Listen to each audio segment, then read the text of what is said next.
nuit noire, une explosion. Et puis un silence de mort. 25 avril 1986, Pripyat, URSS. La ville modèle est endormie, alors qu'un test de sûreté du réacteur 4 de la centrale de Tchernobyl a été repoussé toute la journée.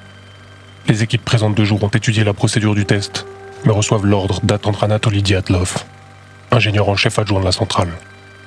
Quand celui-ci arrive vers 23h, il refuse de répondre aux questions qu'on lui pose, et informe tout le monde que l'équipe de nuit mènera l'examen, alors que celle-ci n'y est pas préparée. Qu'importe, la procédure commence. Elle nécessite une réduction progressive de la puissance du réacteur 4 à 25% de son habituelle tension, ce qui est chose faite vers minuit. Et c'est là qu'un phénomène alors méconnu et non désiré se produit, soit l'empoisonnement du réacteur au xénon 135, ce qui fait que la puissance du cœur continue à diminuer. On est désormais le 26 avril.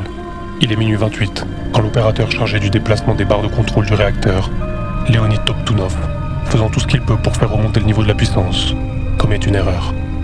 Le réacteur est alors à 2 doigts de l'arrêt total, et les pompes de refroidissement s'arrêtent de fonctionner.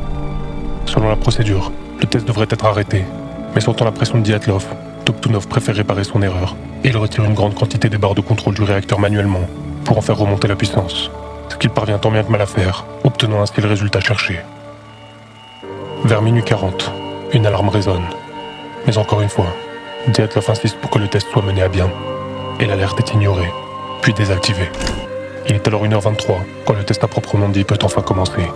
Mais une réaction en chaîne incontrôlable se met en place. Le réacteur entre dans une rétroaction positive et la puissance monte inexorablement. 34 secondes plus tard, voyant que le réacteur s'emballe, le chef de l'équipe de nuit Akimov appuie enfin sur le bouton d'arrêt d'urgence, malgré la pression de Dyatlov, faisant ainsi le choix responsable de réintroduire les barres de contrôle dans le réacteur.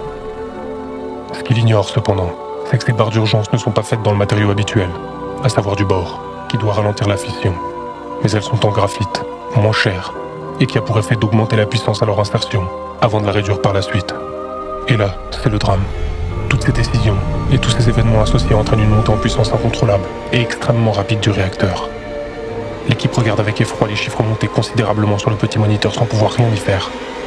Et un mélange d'hydrogène et d'oxygène se forme. Le 26 avril 1986, à 1h23 et 45 secondes, le réacteur 4 de la centrale de Tchernobyl explose. C'est 2000 tonnes de béton recouvrant le réacteur qui sont projetées en l'air et retombent sur le cœur du réacteur, qui est éventré par l'impact.